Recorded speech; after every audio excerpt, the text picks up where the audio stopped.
Once, upon a midnight dreary, while I pondered weak and weary over many a quaint and curious volume of forgotten lore, while I nodded, nearly napping, suddenly there came a tapping, as of someone gently rapping at my chamber door. "'Tis some visitor," I muttered, tapping at my chamber door. Only this, and nothing more. Distinctly I remember it was in the bleak December, and each separate dying ember wrought its ghost upon the floor. Eagerly I wished the morrow. Vainly I had sought to borrow from my books surcease of sorrow for the lost Lenore, for the rare and radiant maiden whom the angels name Lenore, nameless here, forevermore. And the silken, sad, uncertain rustling of each purple curtain thrilled me, filled me with fantastic terrors never felt before, so that now, to still the beating of my heart, I stood repeating, "'Tis some visitor entreating entrance at my chamber door, some late visitor entreating entrance at my chamber door. This it is, and nothing more." Presently, my soul grew stronger. Hesitating then no longer, "Sir," said I, "or madam, truly your forgiveness I implore, but the fact is I was napping. And so gently you came rapping, and so faintly you came tapping at my chamber door, that I scarce was sure I heard you. Here, I opened wide the door. Darkness there. Nothing more. Deep into that darkness peering. Long I stood there wondering, fearing, doubting, dreaming dreams no mortal ever dared to dream before, but the silence was unbroken. The stillness gave no token, and the only word there spoken was the whispered word, "Lenore." This I whispered, and an echo murmured back the word, "Lenore." Merely this, nothing more.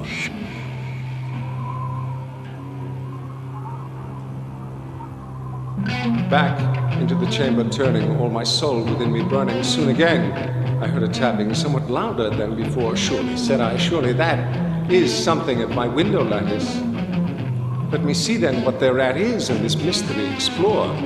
Let my heart be still a moment, and this mystery explore. 'Tis the wind, and nothing more." Open here I flung the shutter, when, with many a flirt and flutter, in there stepped a stately raven of the saintly days of yore. Not the least obeisance made he, not a minute stopped or stayed he, but with mien of lord or lady perched above my chamber door, perched upon a bust of Pallas, just above my chamber door, perched and sat, nothing more. Then, this ebony bird beguiling my sad fancy into smiling, by the grave and stir decorum of the countenance it wore. "Though thy crest be shorn and shaven, thou," I said, "art sure no craven, ghastly, grim, and ancient raven, wandering from the nightly shore. Tell me what thy lordly name is on the night's Plutonian shore." Quoth the raven, "Nevermore." Much I marveled this ungainly fowl to hear discourse so plainly, though its answer little meaning, little relevancy bore, for we cannot help agreeing that no living human being ever yet was blessed with seeing bird above his chamber door, bird or beast, upon the sculptured bust, upon his chamber door, with such a name as Nevermore. But the raven, sitting lonely on the pallid bust, spoke only that one word, as if his soul in that one word he did outpour. Nothing farther than he uttered, not a feather than he fluttered, till I scarcely more than muttered, "Other friends have flown before. On the morrow he will leave me, as my hopes have flown before." Then the bird said, "Nevermore."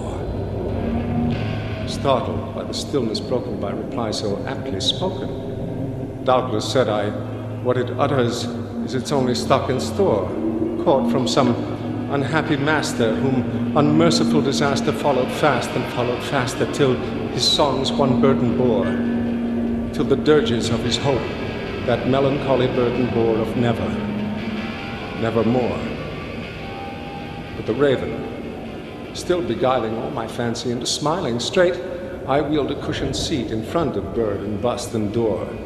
Then, upon the velvet sinking, I betook myself to linking fancy unto fancy, thinking what this ominous bird of yore, what this grim, ungainly, ghastly, gaunt, and ominous bird of yore meant in croaking nevermore. This I sat engaged in guessing, but no syllable expressing to the fowl whose fiery eyes now burned into my bosom's core.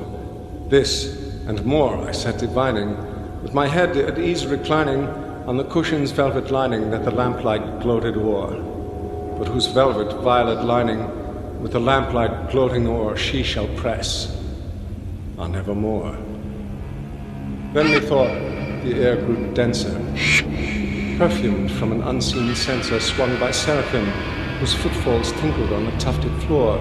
Wretch, I cried, thy God hath lent thee, by these angels he hath sent thee respite, respite and nepenthe from the memories of Lenore. Quaff, O quaff this kind nepenthe, and forget this lost Lenore, quoth the raven, nevermore.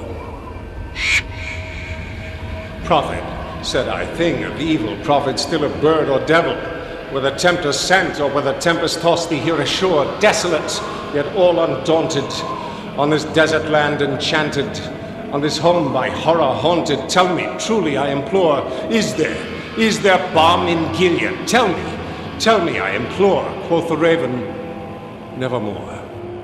Prophet, said I, thing of evil, prophet, still a bird or devil, by that heaven that bends above us, by that God we both adore, tell this soul with sorrow laden, if within the distant Aden it shall clasp a sainted maiden whom the angels name Lenore.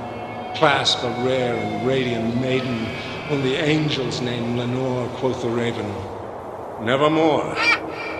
Be that word our sign of parting, bird or fiend, I shrieked, upstarting, get thee back into the tempest and the night's Plutonian shore. Leave no black plume as a token of that lie thy soul had spoken.